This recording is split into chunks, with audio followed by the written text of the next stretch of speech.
More on this, Article 284 of the 1992 Constitution of Ghana states that a public officer shall not put himself in a position where his personal interest conflicts or is likely to conflict with the performance of the functions of his office.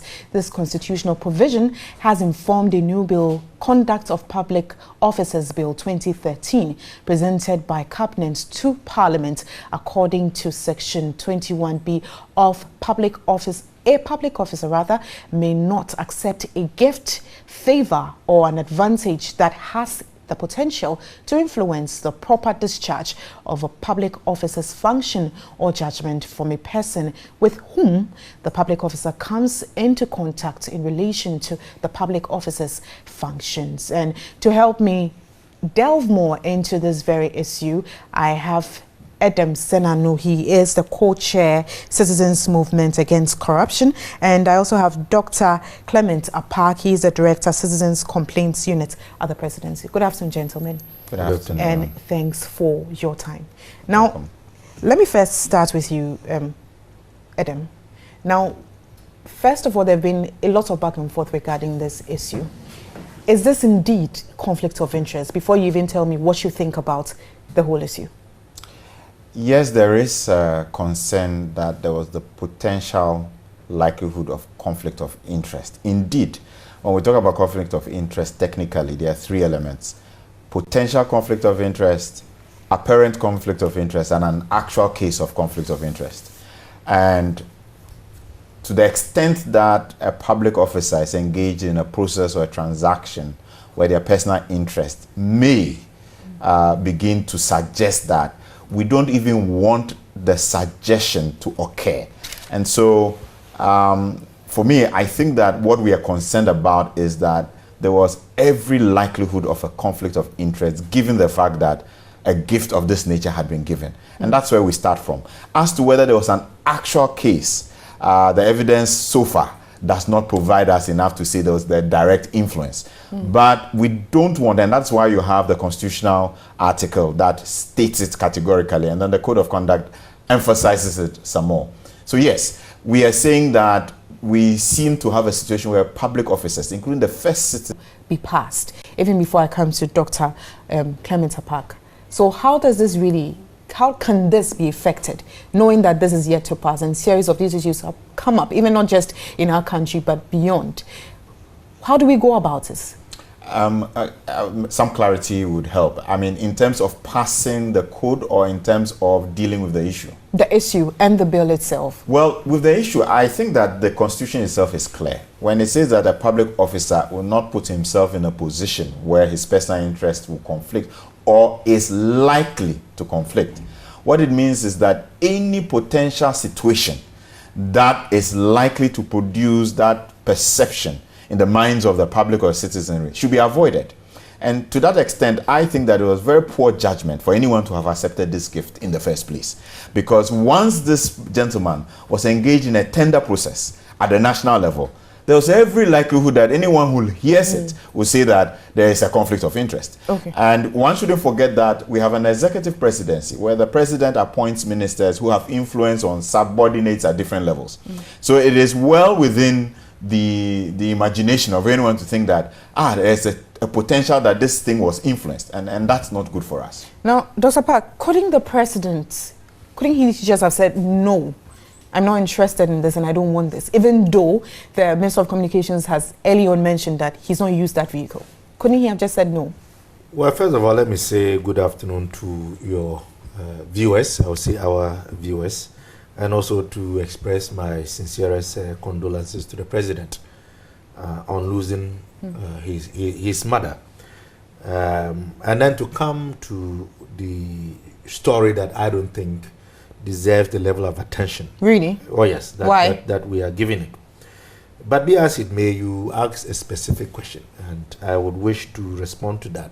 But I need you to answer that by telling me that you don't think that the media hype giving it is really necessary. Well, I say so because if you listen very critically to what the Minister for Communication said, which is government's official position, the suggestion of a conflict of interest, the suggestion of bribe taking, and the extrapolation of that to then mean an act of corruption certainly has no basis and should not be countenanced. But we have this clearly in our laws.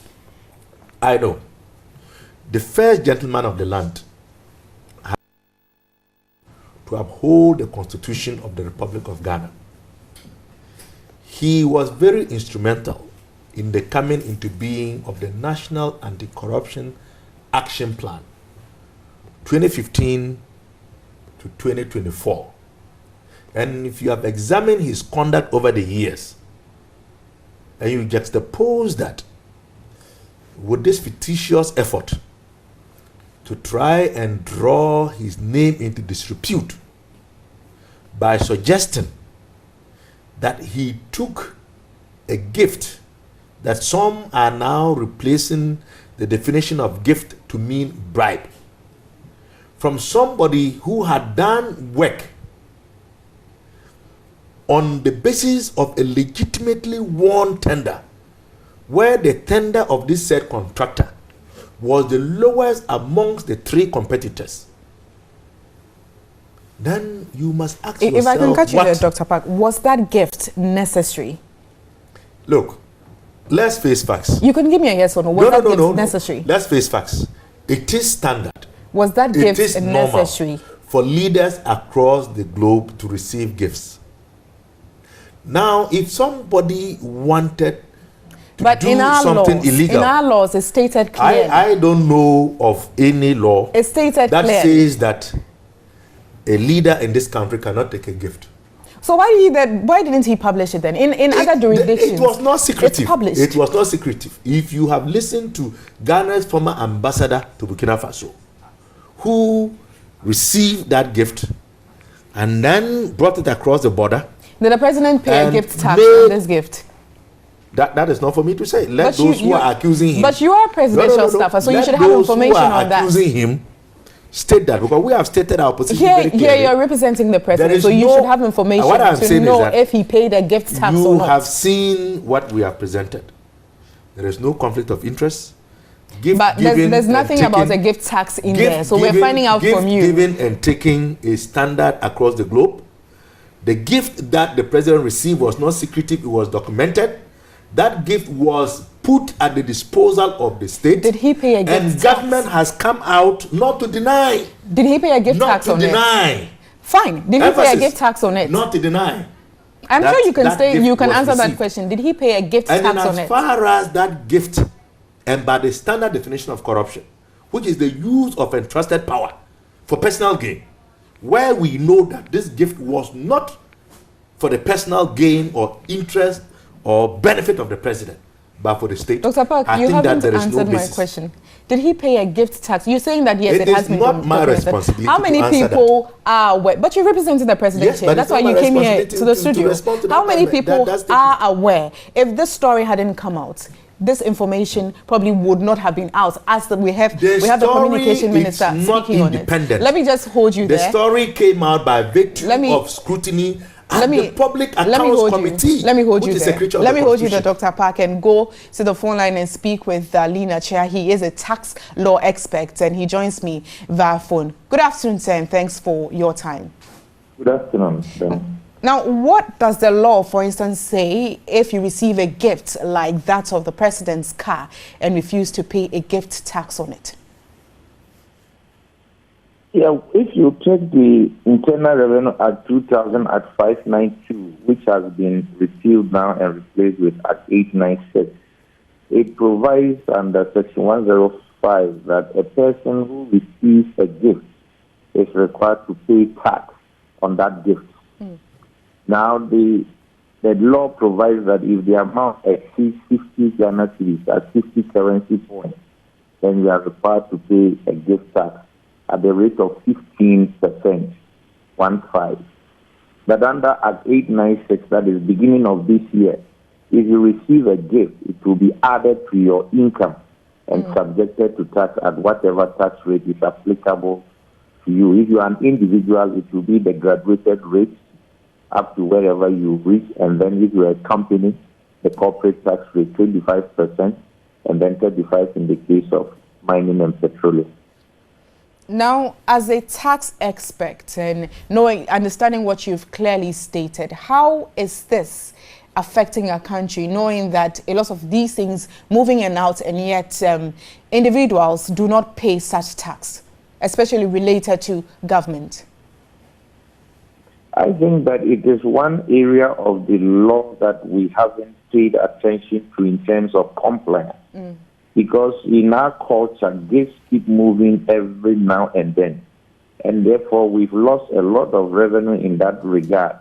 Because gifts will move from one person to the other on different occasions. In the developed world, because of the consciousness and the tax compliance level, they are able to dedicate certain periods that when gifts pass, they are not taxable. For example, Thanksgiving Day, Boxing Day, no tax on gifts that pass. But any other time when a gift passes, there's supposed to be a tax. If we had been able to nurture this aspect of our law very well, we could have decided that on Christmas or on a person's wedding or when a person is bereaved, knowing our culture of funeral, any gift should not be taxed. Any other circumstance, it should be taxed. Anytime it is February 14th, I get to read at the loss of revenue. Because Valentine's Day, what is not moving? Cars are exchanging gifts of houses to people, name it. And yet, all this, there is no tax by the recipient. Motor vehicles can gift as a Valentine gift, your birthday gift. Where are the taxes?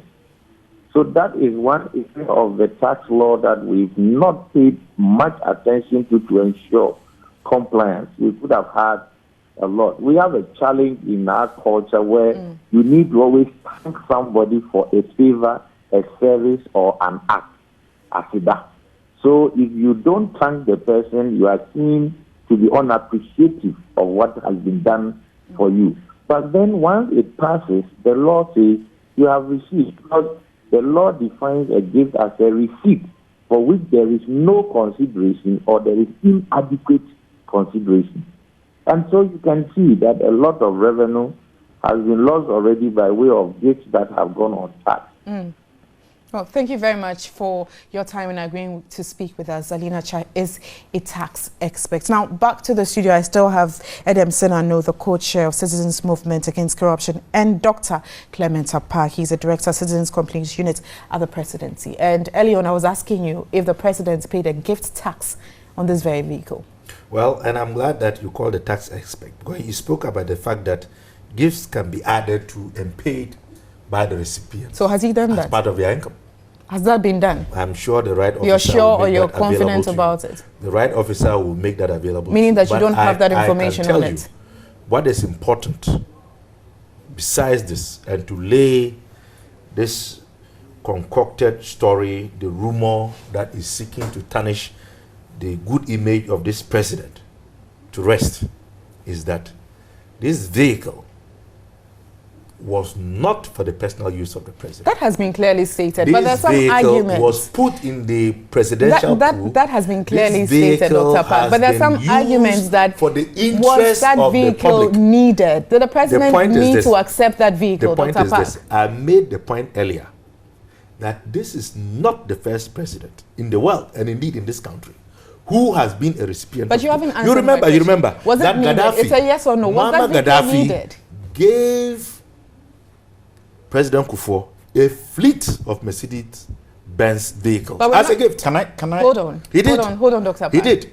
And the point I'm trying to make is that this is not the first president to have received a gift. But in any case, it was not secretive.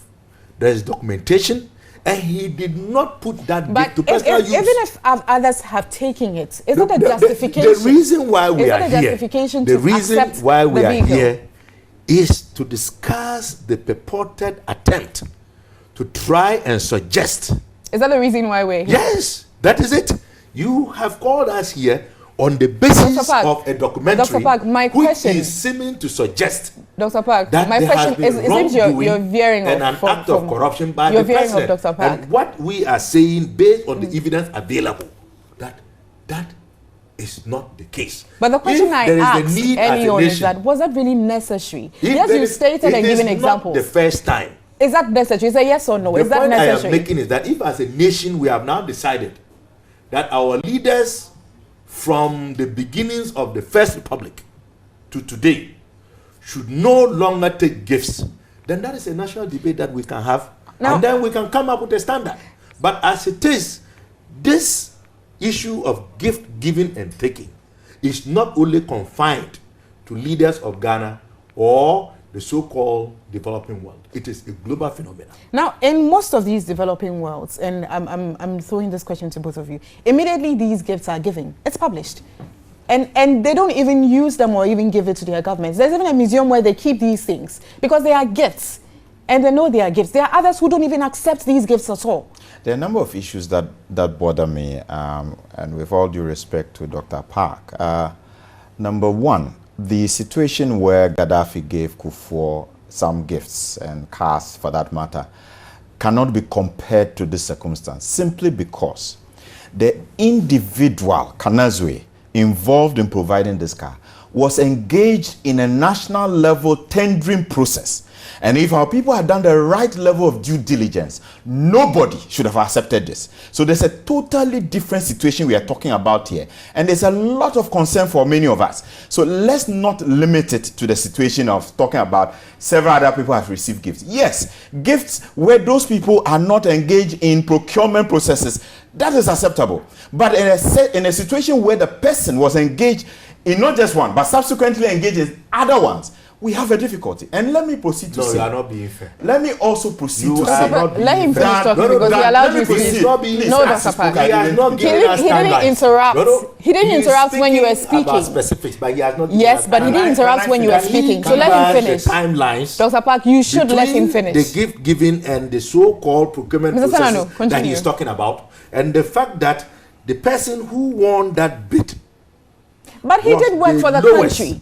The point he's That- making, he did and- work and for the he's country. making Was he two supposed to give a vehicle to the president after the work was there done? is no basis Does it to make it indicate right? or to confirm that that vehicle was in any way related to After the gentleman had worked for the He country? himself said it.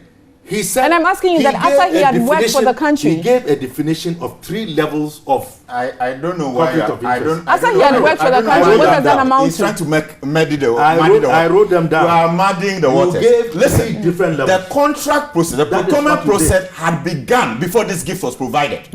We shall The find out. procurement process, the tendering process had begun before this gift was provided. That was wrong. Nothing can change the timelines point as well. Now let me move on and talk about the procurement itself.